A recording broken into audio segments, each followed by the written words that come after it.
Compañeros, estimadas compañeras, vamos a dar inicio a la sesión programada para el día de hoy con la agenda que ustedes ya van a tener en sus manos.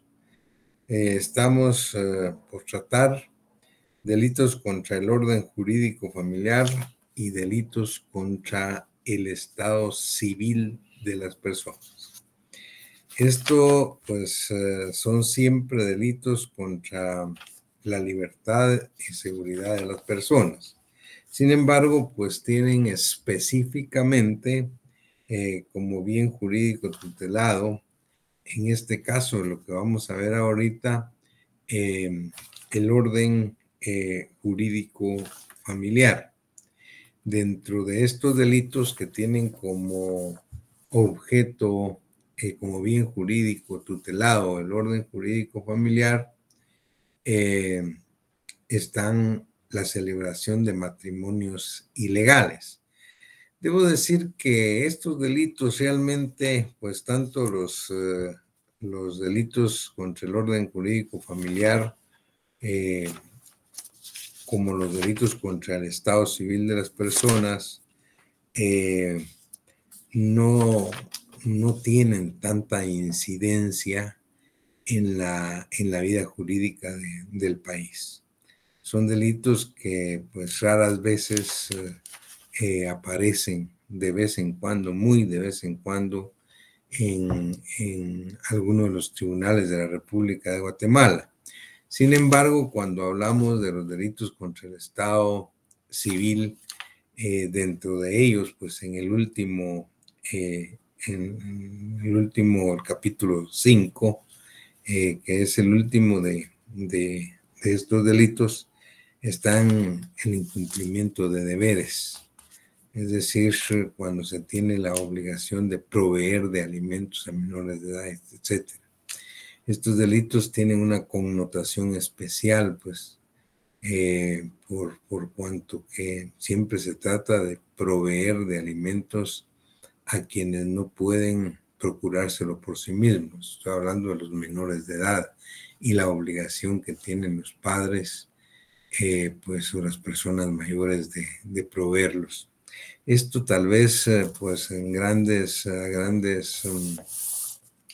rasgos, pues, de lo que se trata estos delitos.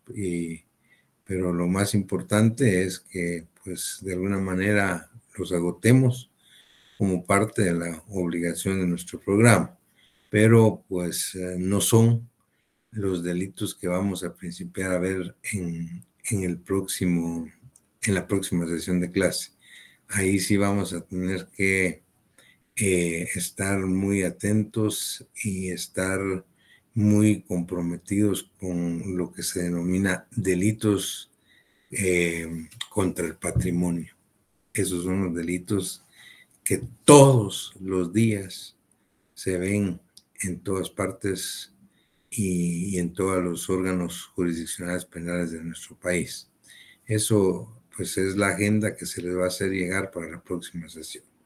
Hoy tenemos entonces estos delitos que, si bien es cierto, como les decía, no tienen tanta incidencia, pues vale la pena hacer algunas reflexiones sobre los mismos. Por ejemplo, acá hablamos del artículo 226 en adelante de la celebración de matrimonios ilegales.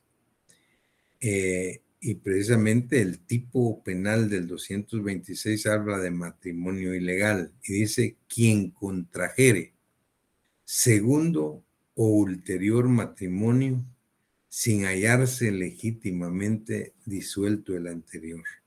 Ese es el tipo penal de matrimonio ilegal.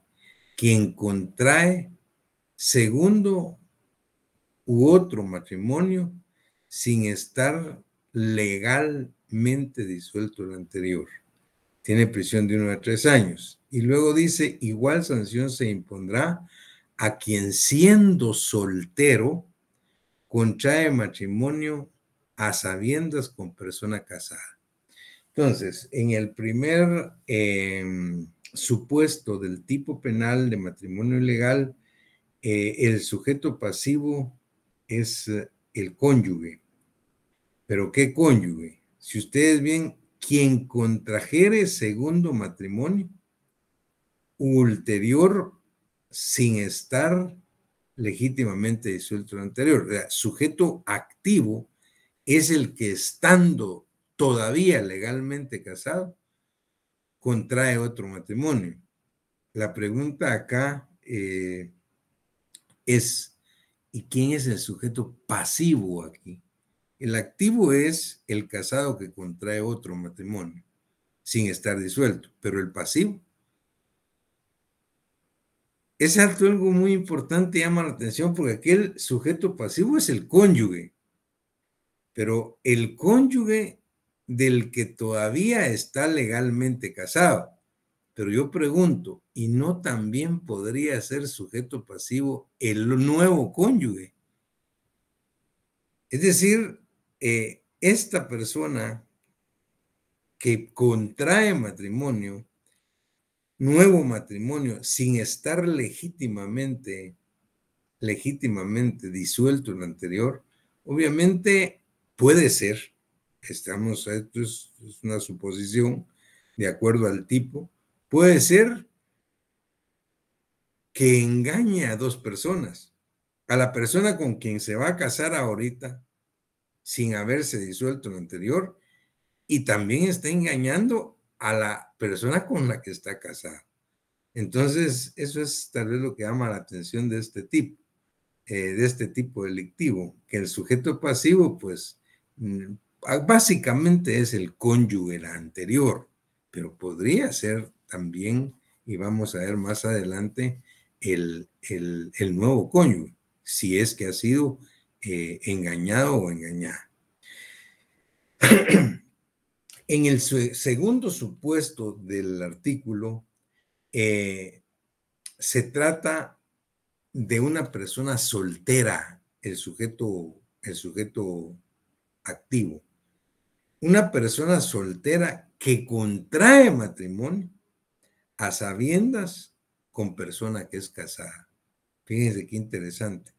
En el matrimonio ilegal, en la segunda parte del tipo, se trata de que el sujeto activo es un soltero, una persona soltera, hombre o mujer, que a sabiendas contrae matrimonio con alguien que está casado.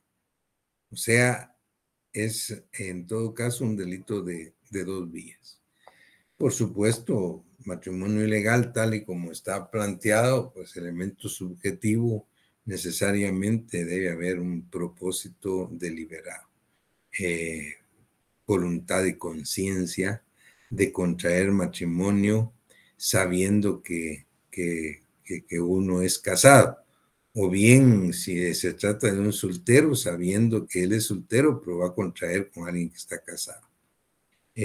Pues no acepta la forma culposa. Es decir, no sé, pero pues ¿cómo podríamos decir que contrajo matrimonio por imprudencia, por negligencia, por impericia? Entonces, eso hay que descartarlo. Es un delito eminentemente doloso. Entonces, aquí es el matrimonio ilegal, pero el 227 habla de la ocultación de impedimento. Entonces, veamos lo que dice. Quienes contrajeren matrimonio sabiendo que existe impedimento que causa su nulidad absoluta, será sancionado con prisión de 2 a 5 años. Quienes contrajeren, es decir, las personas, puede ser uno o los dos, que contraen matrimonio sabiendo que existe impedimento. Impedimento es estar casado, y eso tiene que ver efectivamente con el matrimonio ilegal. Igual sanción se aplicará a quien contrajere matrimonio sabiendo que existe impedimento que causa su nulidad absoluta y ocultare esta circunstancia al otro contrayente. Ese es en el caso que solo uno lo sepa. Esta es la ocultación de impedimento, pero si ustedes se dan cuenta, pues el matrimonio ilegal obviamente lleva a la ocultación de impedimento. La ocultación de impedimento en todo caso puede subsumir al otro o puede hablarse de un concurso de delitos. Matrimonio ilegal concursando con ocultación de impedimento como un concurso ideal. Entonces, porque en la primera parte de la ocultación de impedimento es que ambos contrayentes, pues, sabiendo que existe un impedimento que causa nulidad absoluta, es decir, estar casado, por ejemplo, pues lo hacen. Y en el otro es uno de los contrayentes que sabe que existe un impedimento que produce nulidad y sin embargo, pues lo oculta y se lo hace saber o no se lo hace saber al otro cónyuge. Esto, pues la verdad es que, como les digo, no es que no se dé, se da, pero regularmente, pues no lo vemos cotidianamente en los tribunales. Pero sí, pues muchas veces en la práctica vemos que hay personas que engañan a otras, pues regularmente, pues diciéndoles que son solteras o solteros y efectivamente no lo son. Pero es que aquí entra otra situación. Es decir, que podría ser que en todo caso, pues estén presentando para el efecto una partida de nacimiento que no está razonada, por ejemplo. Y en todo caso, él sabe o ella sabe que es casada, pero tenía una su partida de nacimiento cuando era soltera, y esta es la que presenta. Y ahí no aparece el razonamiento de que la inscripción de estar casada, por ejemplo.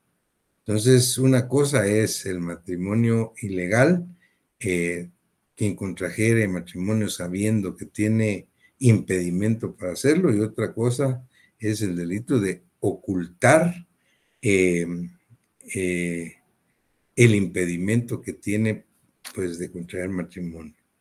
Y eso nos lleva al tercer tipo, que se llama simulación. Es decir, puede ser que porque saben que no pueden, entonces en la simulación dice, quien engañando a una persona simular el matrimonio con ella. Es decir, quien engañando a una persona. ¿Cómo simular matrimonio? Pues efectivamente se lleva a cabo pues, la ceremonia, pues legal o religiosa, se puede algunas veces, pero pues todo es una farsa, o sea, es para engañar a la otra persona.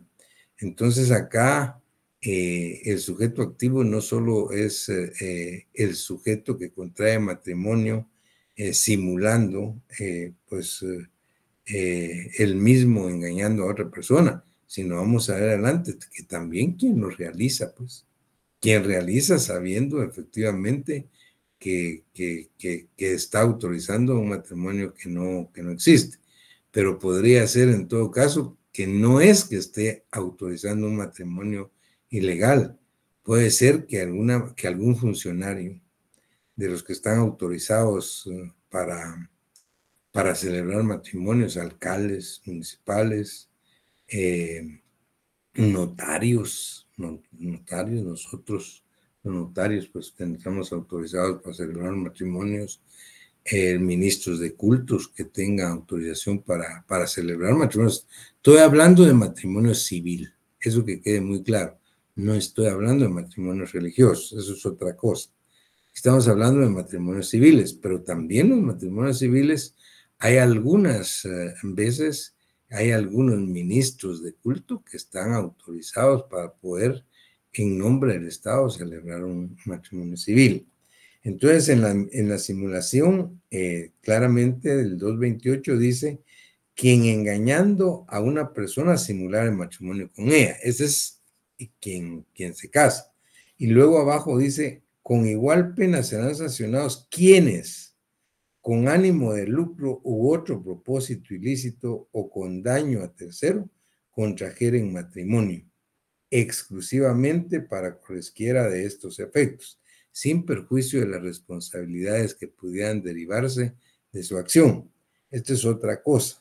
Aquí habla de que quienes con ánimo de lucro, propósito pues deliberado de obtener ganancias, pues o un lucro injusto, ¿verdad?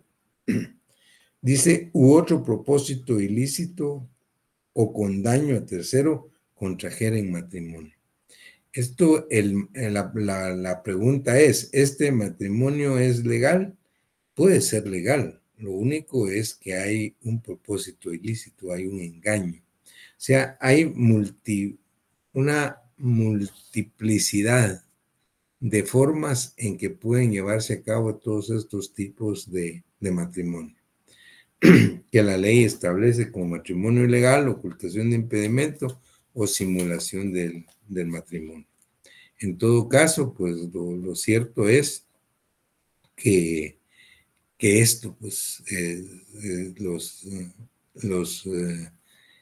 situaciones como esta sí se pueden dar, pero pues no sé si afortunadamente, pues es que no llegan a los tribunales, pero si se dan en la práctica social, pues deben llegar a los tribunales pues para que se haga justicia. Sin embargo, eso no tiene mayores incidencias. Ustedes pueden ver, digamos, los procesos que se llevan en los órganos jurisdiccionales y rara vez podemos ver una situación de esta naturaleza. Y luego el 230 se habla de la celebración ilegal. Eso ya lo que ¿quién lo celebra? Y dice, quien sin estar legalmente autorizado celebrar un matrimonio civil o religioso será sancionado con multa de 200 a 2,000 quetzales, sin perjuicio de las sanciones que correspondan a otros delitos en que pudo incurrir, delitos de falsedad, por ejemplo. Esto es quien sin estar legalmente autorizado. Entonces yo les decía que legalmente autorizados para celebrar, para autorizar, porque es que aquí hay que ser claros. En la norma dicen quien sin estar legalmente autorizado celebre. Es decir, aquí el delito no es celebrar, es autorizar el matrimonio. Lo que pasa es que es la forma en que está redactado y para no caer en tautología, pues dijeron quien sin estar legalmente autorizado celebre. Pero aquí más que celebrar es autorizar, porque alguien puede celebrar un matrimonio. Pues hacer una celebración es otra cosa, pues.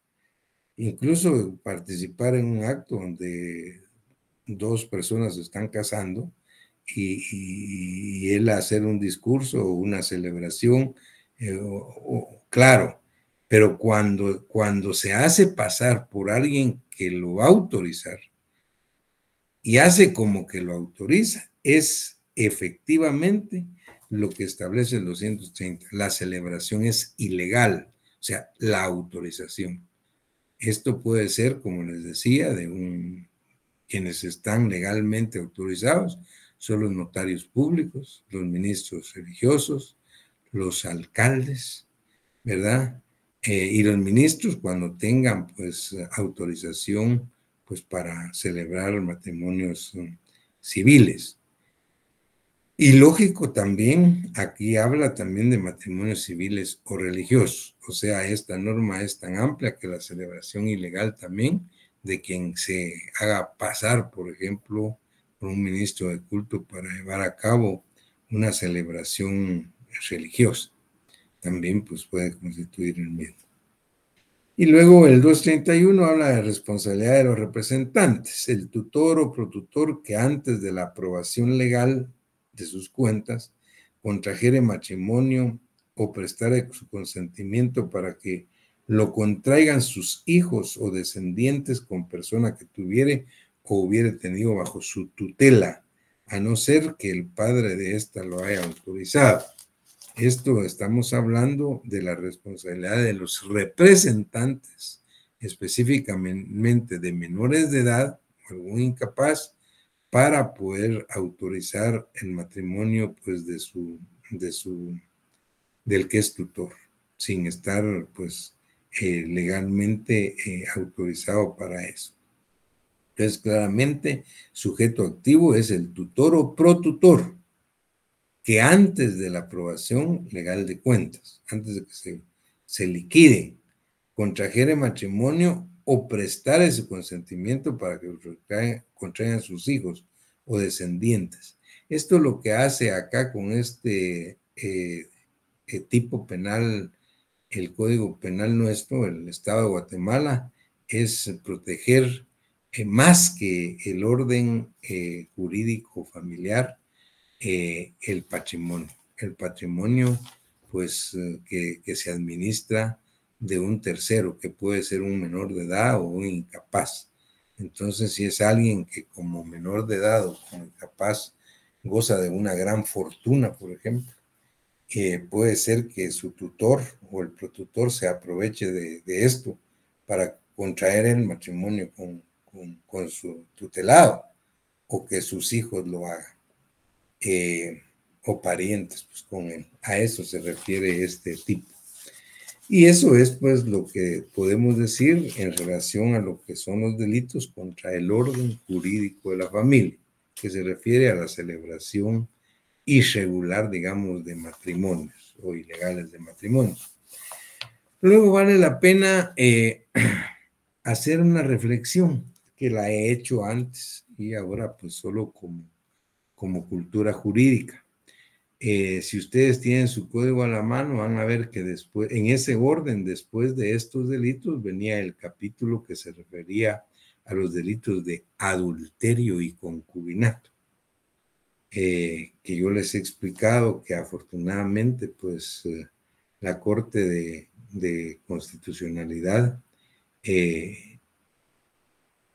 ha dejado sin efecto.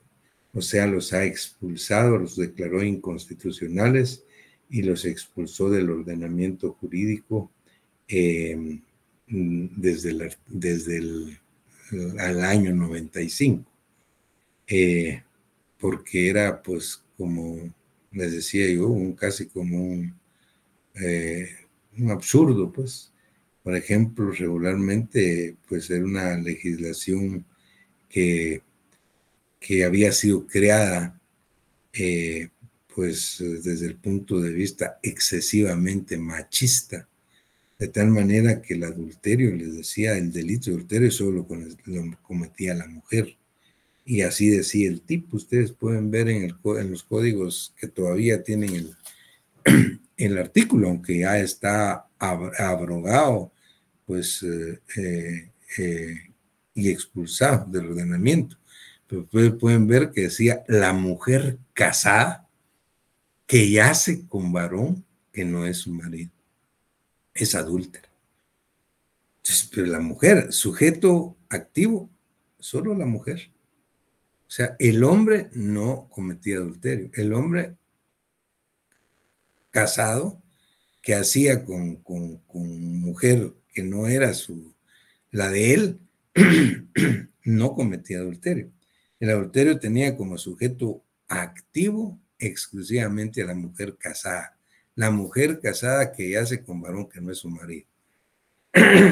Pero les decía que esa misma legislación, abajito del adulterio, pues como para que no dijeran, crearon el concubinato.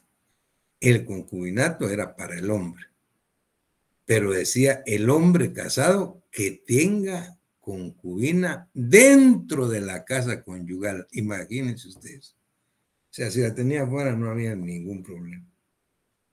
Entonces, obvio que estos tipos penales creados en el año 73, hace muchos años, respondían desde luego pues, a una legislación excesivamente machista, se decía, e injusta, ¿no? Porque pues el adulterio pues, solo se le imputaba a la mujer casada. Esto ha dejado de tener razón. Incluso después estaba el delito de incesto, que también fue derogado.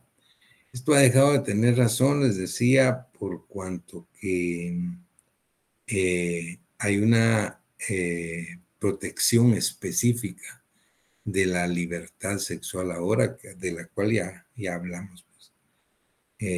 Y esa, pues, si bien es una protección constitucional al más alto, pues, nivel, partiendo de los derechos humanos, pues, no solo de la mujer, sino del hombre también, lo que protege, pues, es la libertad sexual de tener una persona, ya sea hombre o mujer, acceso carnal, las relaciones sexuales, pues para decirlo de otra manera, con quien ellos quieran.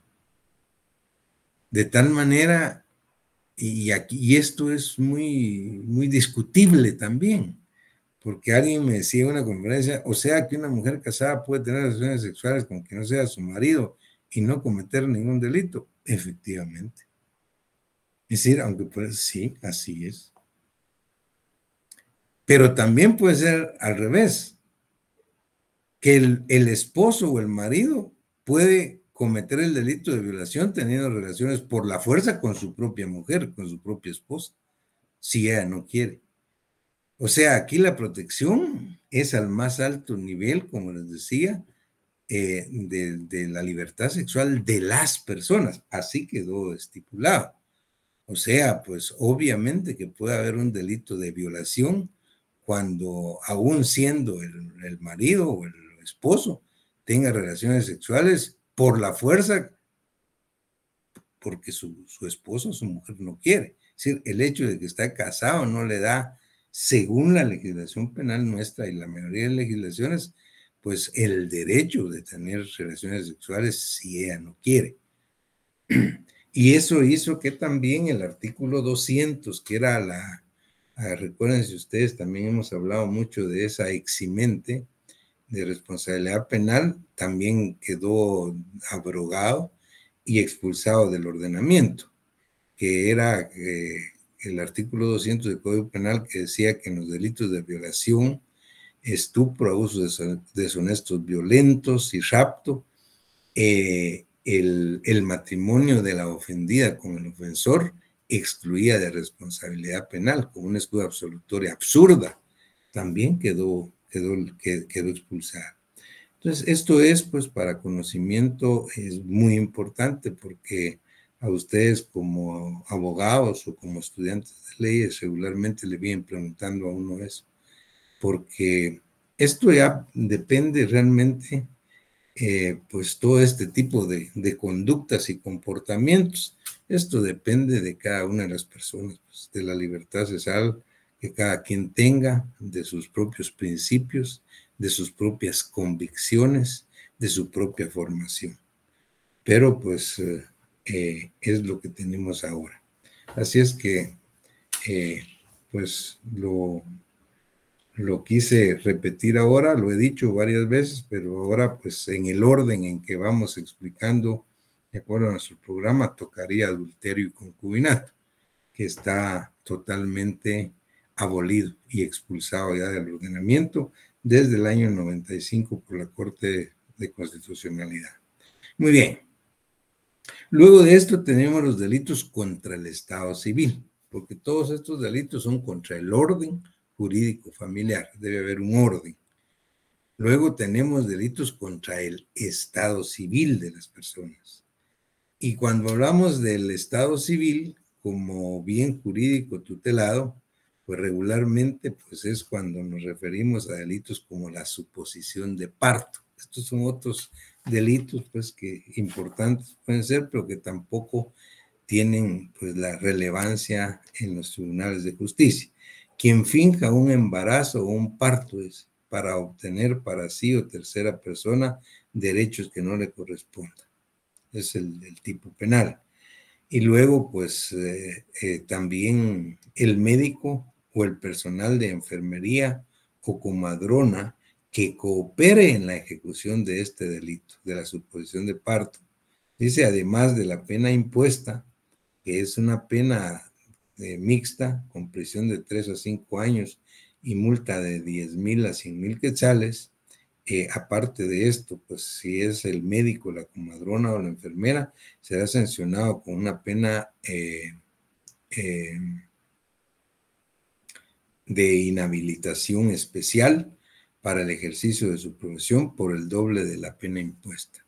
Es decir, pues que aquí hay penas principales, como la prisión y la multa, y penas accesorias como la inhabilitación, en el caso de que se presten para hacer, a cometer el delito de suposición de parto. Es fingir un embarazo o un parto para obtener, pues para sí o para tercera persona, derechos que no le corresponden. Aquí no hay parto, aquí no hay embarazo, aquí es fingir, eso es la suposición. Y luego, pues habla en el 239 de la sustitución de un niño por otro. Esto, pues, es más importante, pues, por lo que les voy a decir. Quien sustituya a un recién nacido por otro será sancionado con prisión de 8 a 10 años y multa de 100,000 a 500,000 quetzales. La verdad es que aquí no dice cuál es el objetivo. Y esto muchas veces ha pasado, pero ha pasado este delito de la sustitución de un niño por otro, al igual que la suposición de parto, son delitos eminentemente dolosos.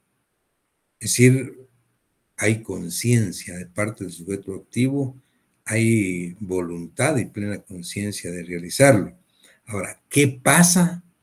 Porque en la mayoría de casos que hemos visto en nuestro país, pues y en nuestro medio de cultura jurídica, especialmente en los hospitales, escuelas más grandes, estoy hablando del Hospital Roosevelt y el Hospital General, que son los más connotados, más grandes, y tal vez los mejores hospitales, desde luego, que tenemos en Guatemala. Muchas veces se ha dado esto, pero esto es por la gran cantidad de personas que los médicos atienden en un momento determinado y las enfermeras. Es decir, pues si ustedes van a ver las salas de maternidad de estos hospitales de escuelas, no hay una, dos, ni tres, ni cuatro, pues, parturientas. Estoy hablando de 25 o 30 o más. Es decir, que puede ser que estén o que den a luz a la vez. Y muchas veces se ha dado la situación, aunque son muy, muy diligentes, digamos, porque se han tomado medidas muy estrictas en estos hospitales, pero muchas veces se ha dado que se han confundido los niños. Entonces se sustituye uno por otro. Pero bueno, qué mal que le entreguen a unos padres a alguien que no es su recién nacido, pues, y después se dan cuenta. Pero aquí, si no hay dolo específico, no hay el delito de sustitución de un niño por otro. Aquí lo que dice quien sustituye a un recién nacido por otro. Pero si leemos la doctrina y la jurisprudencia, estamos hablando de un delito eminentemente doloso. Es decir, hacer la sustitución con propósito deliberado. Pero ¿qué pasa si se da por imprudencia, por negligencia? Es decir, hay una gran cantidad de niños que nacen en el mismo momento y muchas veces es una o dos personas, uno o dos médicos los que tienen que atender a 10. Entonces puede ser, y se ha dado, pues de que se hayan cambiado los niños. Pero pues cuando se han dado cuenta, afortunadamente, cuando es rápido, pues hay que hacer el cambio, ¿no? Nuevamente. Lo malo es cuando, y se han dado casos, no sé, no tengo conocimiento si acá, pero pues sí hemos escuchado de otros casos donde obviamente estos se dan cuenta, pero imagínense ya después de 5 o 10 años. Y aún así, pues hay que volverlo a cada quien a su familia. Esto es bastante difícil y bastante, pues, complicado, doloroso, ¿no? Pero lo que queda claro para nosotros, los penalistas, es que esta sustitución a que se refiere el 239 debe ser dolosa, no culposa. Luego, el 240, supresión y alteración de estado civil. Será sancionado con prisión de 5 a 8 años y multa de 100,000 a 500,000 quetzales. Uno, quien falsamente denunciare o hiciere inscribir en el registro de personas correspondientes cualquier hecho que cree o altere el estado civil de una persona. Esta es la inscripción falsa de un niño, por ejemplo. Esto sí es mucho más grave, pues ya es doloso. 2, quien ocultare o expusiere un hijo con el propósito de hacerlo perder, de hacerle perder sus derechos o su estado civil. Imagínense, esto es gravísimo, ocultar a un niño pues para hacerle perder sus derechos. 3, quien inscribiere o hiciere inscribir un nacimiento inexistente. Eso también es grave, pues, hacer inscribir en el registro de nacimientos, pues, a un niño que no ha nacido, o no es que no haya nacido, sino que están inscribiendo a otro. Es decir, que podría darse así en la sustitución, pero eso no es un delito de sustitución, es un delito de supresión o alteración del estado civil. No es el de supresión, aunque haya un cambio.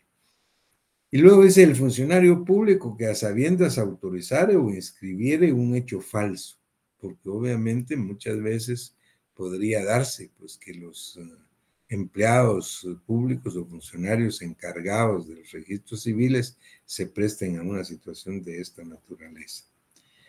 En el 241 dice usurpación del estado civil, quien usurpare el estado civil de otro, es decir, quien se hiciere pasar por soltero siendo casado, pues usurpando el nombre o la tarjeta o de identificación de otro. Esa es la usurpación de estado civil. La adopción irregular, quien para obtener la adopción de una persona para sí mismo brinde o prometa a una persona o a tercera persona un beneficio económico de tal naturaleza, independientemente de que logre o no el propósito. Hoy en día, pues esto de la adopción tiene una regulación específica y muy bien determinada. Sin embargo, pues tenemos aquí un tipo penal que está modificado desde el año 2009. Se incluyó un 241 ter y que se refiere al trámite irregular de adopción. Es el funcionario público que a sabiendas de trámite autorice o inscriba una adopción utilizando documentos o inscripciones en registros públicos falsos o donde se haya alterado la filiación de una persona menor de edad o cualquier otra información exigida por la ley para la validez de una adopción, será sancionado con prisión de 6 a 10 años y multa de 50,000 a 100,000 quetzales. Esta fue reforma del año 2009 y esto porque la adopción está muy bien regulada y muy bien protegida en nuestro país. Sin embargo, pudiera darse el caso, ¿verdad?, de que algún funcionario público, pues, que con propósito deliberado de trámite o autorice, pues, una inscripción de una adopción, pues, que no ha seguido todo el procedimiento legal correspondiente. Les decía, regularmente es importante que veamos que está regulado y protegido todo esto en el código, pues, pero la incidencia es poca en los tribunales, muy poca, casi nada, casi nada. Y luego, pues, finalizamos con el incumplimiento de deberes. Esto es bien importante y se da muchas veces. Sí, se refiere regularmente a la irresponsabilidad de ciertos padres de familia, pues, que no dan la pensión alimenticia, el mantenimiento que legalmente están obligados a dar a sus hijos menores de edad. Y en este caso, pues, no necesaria. Regularmente son los padres, pero pueden ser los abuelos. Cuando el padre de familia no tiene las posibilidades reales de proveer de alimentos a sus hijos, pues los abuelos, ya sean pues paternos o maternos, están obligados también. Entonces, esto es muy importante porque esto se desconoce muchas veces. Se cree que solo son los padres, pero aquí se trata específicamente, pues, de la negación de asistencia económica. Entonces, el código por eso dice, quien estando obligado legalmente a prestar alimentos en virtud de una sentencia firme o un convenio. O sea, aquí ha habido un procedimiento, un juicio de, de, de, de pensión alimenticia. Y hay una sentencia dictada por un juez, donde obviamente pues hay una persona, repito, regularmente son los padres de familia, pero en casos excepcionales podría ser los abuelos. Pero acá está hablando de quién, es decir, el sujeto activo es cualquier persona que estando legalmente obligado a prestar alimentos en virtud de una sentencia, aquí hay sentencia firme o hay un convenio suscrito, pues ante juez competente. O puede ser que el convenio también se pudo haber sido con los oficios profesionales de un abogado y notario, por ejemplo. Dice, pero hay un documento o público o auténtico, se negare a cumplir con tal obligación después de ser legalmente requerido. O sea, aquí no solo hay una sentencia, hay un convenio o un documento público que prevé la obligación, sino aparte de eso, cuando el sujeto obligado no cumple, se le requiere legalmente. Y este delito se da cuando se incumple después de haber sido requerido legalmente. Dice, después de ser requerido legalmente, será sancionado con prisión de 6 meses a 2 años, salvo que probare no tener posibilidades económicas para el cumplimiento de sus obligaciones. Pero eso lo tiene que probar a través de un procedimiento judicial. El autor no quedará eximido de responsabilidad penal por el hecho de que otra persona los hubiera prestado. Puede ser que haya otra persona bondadosa o familiar o quien sea, quien preste la pensión alimenticia. Eso no libera de responsabilidad penal por la negación de asistencia económica al que está legalmente obligado. Esos son, como les decía, estos son casos que sí tienen alguna incidencia. Pues no tanto como los delitos contra la vida, homicidios o patrimoniales como el robo, hurto, pero sí tienen estos delitos una incidencia y vale la pena que ustedes lo tengan bien claro. Entonces aquí está la negación de asistencia, pero luego está el incumplimiento agravado. Oigan lo que dice, cómo se agrava ese incumplimiento. La sanción señalada en el artículo anterior se aumenta en una tercera parte cuando el autor, o sea, el obligado, para eludir, oigan, qué maldad, para eludir el cumplimiento de la obligación, traspasar sus bienes a tercera persona o emplear cualquier otro medio fraudulento. Y esto se da en la práctica. Gente, padres totalmente irresponsables, de verdad, pues y con otro tipo de sentimientos, que con tal de no darles comida, o estando obligados a sus hijos menores de edad, trasladan sus bienes a terceras personas de manera fraudulenta. A eso se refiere el incumplimiento agravado. Se agrava entonces la pena de negación de asistencia económica cuando se demuestre que esta persona, para eludir su obligación, ha traspasado sus bienes a otras personas o emplee otros medios fraudulentos. Por ejemplo, presentar, no sé, una certificación o una constancia de que no tiene trabajo y sí lo tiene, por ejemplo. Entonces esto también es delictivo. Luego viene el incumplimiento de deberes de asistencia, que tiene mucha relación con la negación de asistencia y a veces no está clara la diferencia. En la negación de asistencia es quien estando obligado legalmente en virtud de sentencia firme, pues se negare a cumplir. Pero el incumplimiento de deberes dice, quien estando legalmente obligado, incumpliere o descuidare los derechos de cuidado y educación con respecto a sus descendientes. Si se dan cuenta, es el incumplimiento de deberes de asistencia es lo mismo que la negación de asistencia, solo que aquí es más amplio. Dice quien estando legalmente obligado incumpliere o descuidare los derechos de cuidado y educación con respecto a descendientes o a personas que tengan bajo su custodia o guarda, de manera que estos se encuentren en situación de abandono material y moral. Es un poco más amplio, pero si ustedes se dan cuenta, el incumplimiento de deberes de asistencia y el delito de negación de asistencia económica vienen a ser concomitantes y en todo caso pueden ser delitos que se den en concurso, en un concurso. Y finalmente es importante el último artículo 245, que es la eximente por cumplimiento. Oigan lo que dice, qué importante.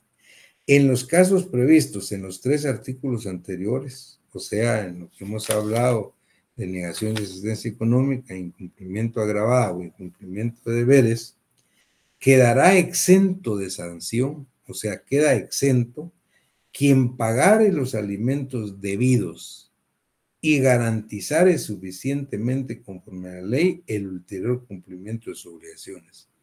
Si el que se ha atrasado, si el que no ha pagado, está siendo procesado y una vez pues no sea condenado o incluso ya habiendo sido, él paga lo que debe de alimentos y garantiza con sus bienes, por ejemplo, de manera suficiente que no va a faltar a su obligación, él queda exento de responsabilidad penal. Ahí se extingue. Y esto nos lleva pues a deducir algo que en la doctrina pues hemos reflexionado. ¿Cuál es la naturaleza jurídica de estos delitos de negación de asistencia económica? Entonces, algunos pues estiman que estos delitos son de acción privada. Privada porque regularmente necesitan de que se inicien a instancia de parte interesada. Es decir, quien no está recibiendo, pues la madre que no recibe por los hijos menores tiene que presentar la denuncia a la querella para que se inicie el procedimiento. Pero una vez iniciado el procedimiento, el Ministerio Público nos puede seguir de oficio. Entonces son de acción mixta. Es de acción mixta. Porque finalmente también si él paga y garantiza que va a seguir pagando, entonces obviamente queda exento de la sanción penal. Entonces, pues se dice que estos delitos son de naturaleza jurídica mixta, porque se inician a instancia de parte, pero se siguen de oficio por parte del Estado. El problema es que pues, en la práctica, pues regularmente estos delitos no se persiguen si no hay una denuncia previa de que no están pagando. Entonces, por eso, pues, se dice que podrían ser de acción privada. Muy bien, esto es todo lo que hay respecto de los delitos contra el orden jurídico familiar y el estado civil de las personas. Con esto terminamos estos delitos contra la libertad y seguridad de las personas, que es amplio, y estamos entonces, como les decía, a punto ya de principiar un grupo de figuras delictivas que sí son de superlativa importancia por la constancia con que se dan en nuestro país y en todos lados. Me refiero a los delitos contra el patrimonio. Les llegará a ustedes ya, inmediatamente vamos a hacerles llegar las agendas respecto a delitos contra el patrimonio. Estos nos van a llevar pues algunos días, increíblemente. También después de esto estamos ya tomando la parte final de nuestro programa. Y es que no es de menos, pues finalizando septiembre, todo octubre y se acabó todo. Ya Nochebuena está a la vuelta. Increíble. Así es que vamos excelentes en tiempo. El próximo día empezamos a platicar de los delitos contra el patrimonio. Hurto, robo, estafa, etc. Pasen feliz tarde, que estén muy bien, se cuidan. Feliz tarde, doctor. Feliz tarde, doctor. Feliz tarde, Lee.